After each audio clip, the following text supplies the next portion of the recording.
एक समय की बात है। एक बहुत ही समझदार और दयालु राजा था। उसका नाम राजा वीर सिंह था और वह अपने राज्य में सबसे न्यायप्रिय और बहादुर राजा के रूप में जाना जाता था। राज्य में हर कोई खुशहाल था क्योंकि राजा वीर सिंह सभी की भलाई का ध्यान रखते थे।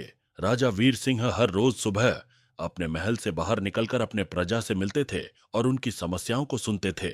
अगर किसी को कोई परेशानी होती तो राजा तुरंत उसकी मदद करते थे। उनके राज्य में एक सुंदर और विशाल बगीचा था जहां बच्चे खेलते और पक्षी चहचहाते रहते थे। एक दिन राजा को पता चला कि उनके राज्य के पास के जंगल में एक बड़ा और भयंकर शेर आ गया है। शेर गांव के लोगों और उनके पशुओं को डराने लगा था। लोगों ने राजा से सहायता मांगी। राजा वीर सिंह ने सोचा, अगर मैं अपने लोगों की मदद नहीं करूंगा तो उनका विश्वास मुझ पर से उठ जाएगा। उन्होंने साहस दिखाते हुए निर्णय लिया कि वह खुद शेर से मिलने जाएंगे। राजा ने अपने सबसे अच्छे धनुष बाण को उठाया और अकेले ही जंगल की ओर चल पड़े।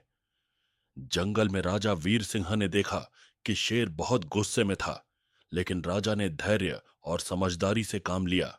उन्होंने शेर से बात की और कहा, हे शेर, यह राज्य मेरे लोगों का है और तुम्हारा भोजन जंगल में ही उपलब्ध है।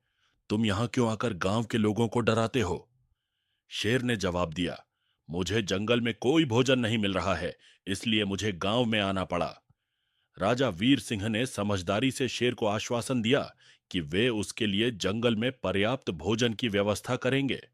इसके बाद राजा ने अपने सिपाहियों को आदेश दिया कि वे जंगल में शेर के लिए भोजन की व्यवस्था करें। शेर खुश होकर जंगल में लौट गया और गांव के लोगों को तंग करना छोड़ दिया। सभी लोग राजा वीर सिंह की समझदारी और बहादुरी की प्रशंसा करने लगे।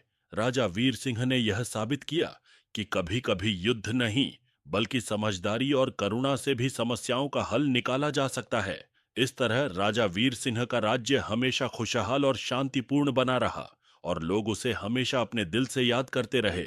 कहानी से सीख, करुणा और समझदारी से हर समस्या का समाधान संभव है।